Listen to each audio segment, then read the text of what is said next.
All right, so Ryan, can I ask you a pressing question in my mind as somebody that covers the freight market? We saw the tariffs on Chinese export or imports into the U.S. jump up to 125%. If you don't mind me asking, can you tell us some of your retail customers, what are they doing in response to this escalation of tariffs from a place where a lot of people run their supply chain through and a lot of people source through?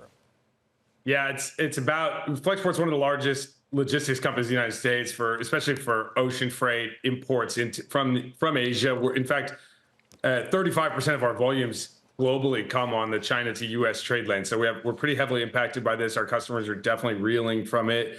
And the reality is it's ugly. What we've seen is customers are effectively pausing. About 28% of our customers decided to pause bookings last week for future weeks as they take consideration of what's actually going to be the new norm here. 125% duty.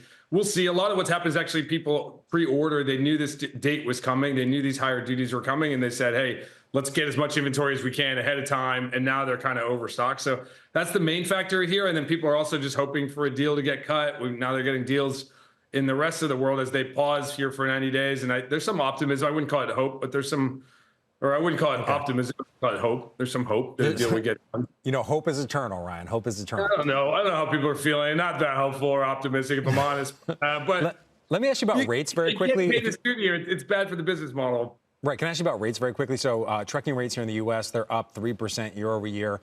We did see a spike in container rates for a bit as people, as you mentioned, tried to front load their tariffs.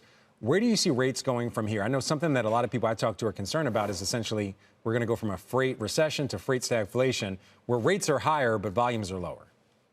Yeah, I don't have a clear view on the trucking rate situation. I would predict the ocean freight rates are going to come down quite a bit. Air freight rates are likely to plummet. About 50% of the world's air freight has been parcels, Chinese e-commerce parcels flying around the world. And that's a crazy statistic. 10 years ago, it was negligible. Okay. So as the United States has banned or announced that on May 2nd, it will ban the de minimis exemption, which is what allows so many of these parcels to fly duty free into the United States. So you're going to have huge excess capacity in the air freight market coming up. So you'll see cheaper air freight.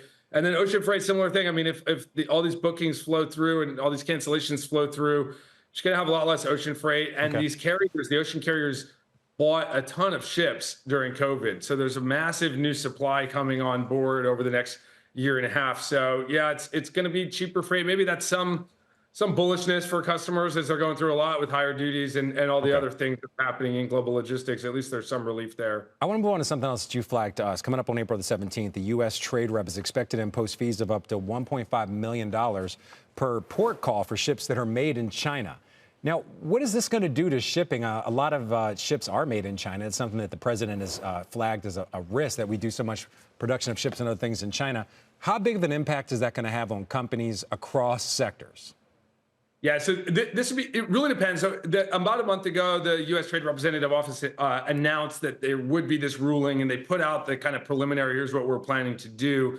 If they passed it or if they put it out as an executive order in that form, it would be pretty devastating for importers and really importantly for exporters, because these ports are used by U.S. exports. We're one of the largest exporters in the world, and they use the same ports, right? And so what the $1.5 million per port call means is that the carriers, instead of stopping at 3 ports on each coast, where they'll, on the West Coast, for example, go Seattle, Oakland, LA, Long Beach, they'll just make one stop in LA.